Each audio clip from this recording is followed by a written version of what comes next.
En fait, quand tu te lances en sous-location professionnelle, étant donné que c'est quelque chose de très nouveau, très récent en France, il y a pas mal d'erreurs, pas mal de pièges dans lesquels tu peux tomber. Aujourd'hui, je vais t'en présenter quelques-uns que j'ai soit pris pleine fif, ou soit que j'ai évité, que j'ai anticipé. Donc je vais te les partager. Ça va être une vidéo rapide, comme d'habitude, mais avec un maximum de valeur. Pas forcément beaucoup de montage, mais pour que je sois plus régulier, voilà. On va procéder comme ça, et je trouve que ça marche bien, et il y a des bons retours. Donc on continue. Allez, c'est parti. Le plus classique, l'erreur numéro 1, mal choisir son bien, c'est ce qui m'est pas arrivé, mais c'est un bien où on a dû faire des travaux, typiquement, parce qu'en fait, c'était quand tu commences à prospecter, et que tu as un propriétaire qui te dit oui, tu sautes sur l'occasion, tu te dis bon, bah, il n'y a pas 10 000 personnes qui vont me dire oui, donc là j'y vais, je signe.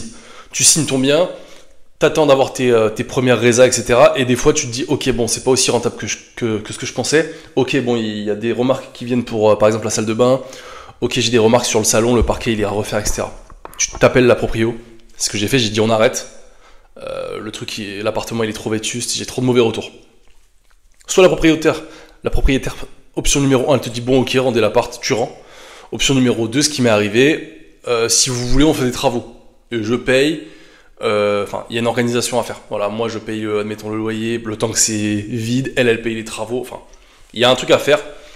De la discussion, comme j'ai déjà dit sur d'autres vidéos, le propriétaire c'est un partenaire, c'est pas un inconnu, c'est pas un mur blanc ou quelqu'un qui te répond pas. Donc voilà, là si t'as l'occasion de discuter, discute et engage des travaux si tu te retrouves dans cette situation. Problème numéro 2, ça va être un peu la même chose que le numéro 1, ça va être ne pas prendre le temps de faire une relation avec le propriétaire et ne pas négocier par conséquent. En gros, des fois, comme je te dis, tu prospectes, au début en tout cas, tu prospectes et t'as peur de pas avoir de biens.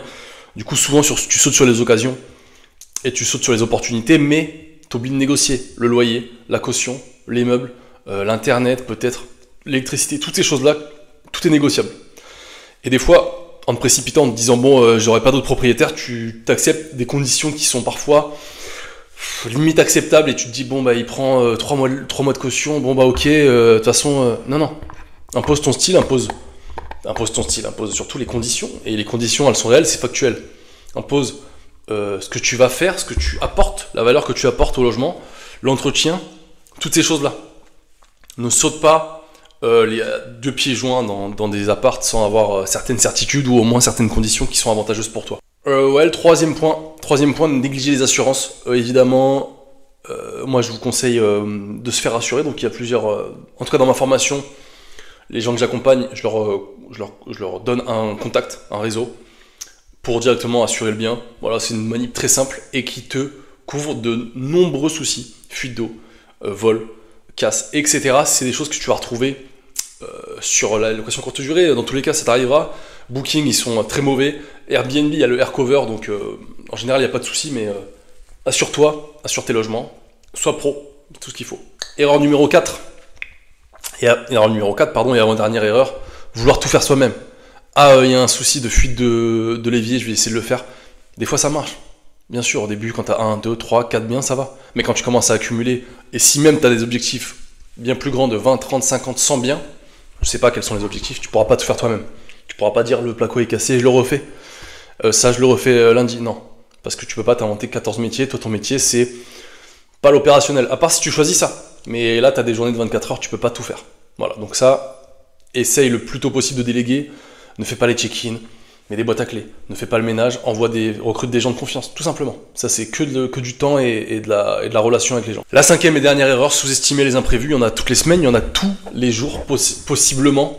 Je te le souhaite pas, mais si tu es en pleine croissance et que tu as de plus en plus de logements, tu auras des imprévus, des soucis. On va t'appeler.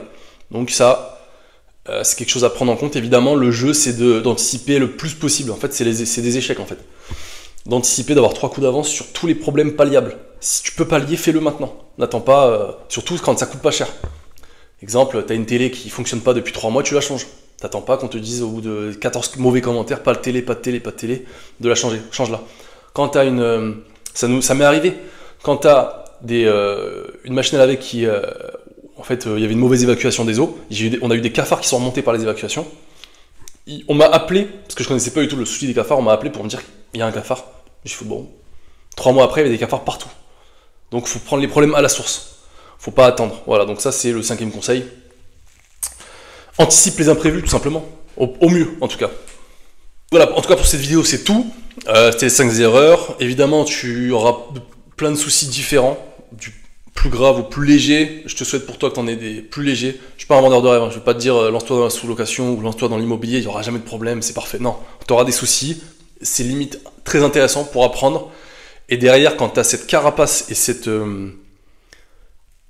couche de savoir et de tolérance aux soucis, à la réaction, à comment tu les gères tes soucis, apprendre à ne plus s'énerver, apprendre à ne pas s'affoler non plus. Tout ça, ça te donne vraiment une très bonne base pour l'entrepreneuriat et que tu pourras appliquer dans d'autres affaires. Simplement, si tu achètes un business, ok, il y a eu ça, mais ça j'ai déjà connu, donc il n'y a pas de souci, j'ai cet électricien qui va pouvoir venir intervenir. Donc en fait, vois les problèmes plutôt comme des XP, comme si tu étais dans un jeu vidéo, que vraiment des problèmes en te disant c'est la fin, je vais vraiment arrêter, j'en ai marre.